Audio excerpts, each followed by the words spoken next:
Hi, I'm Yolana Wassersug, Assistant Registrar of Student Recruitment at the University of King's College.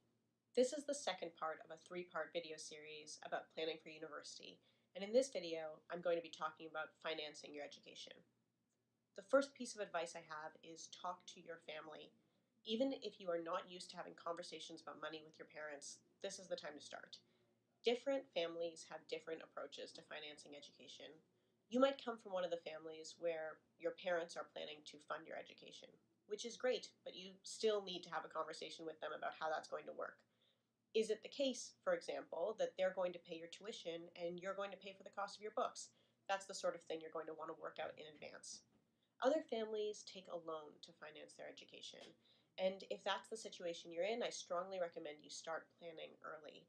For more advice about how loans work, especially in Canada, I recommend you check out the 2 YouTube videos on our channel about financing your education. You'll get a lot more details there. And some students finance their education independently. If that's you, I recommend you pick someone that you trust who's going to be your helper and your guide through that process. You're going to want to have someone to turn to when you have questions. The next piece of advice I have is to start thinking a little bit about scholarships and bursaries.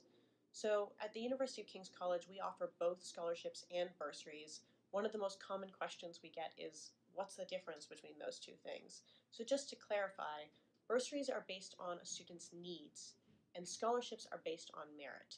And many people are eligible for both, so don't assume that you can't have one if you have the other. And the last thing you should start thinking about is the scholarships that are out there and available that are a little bit out of the box and are not directly connected with the university. Do some research on Google. You will discover that there is a wealth of options out there for scholarships that are available. Some scholarships are just for women, or some are just for people of Aboriginal descent. Some of them are just for people who are planning to study in different subject areas. Some of them are for people with a chronic illness like diabetes or ulcerative colitis. There are a huge number of options. You might also discover, when you're talking to your parents, that their workplace offers scholarships for employees' children. And you might discover that there are scholarships that are available at your local church or mosque or synagogue or other community groups that you're connected with. So start doing the research now.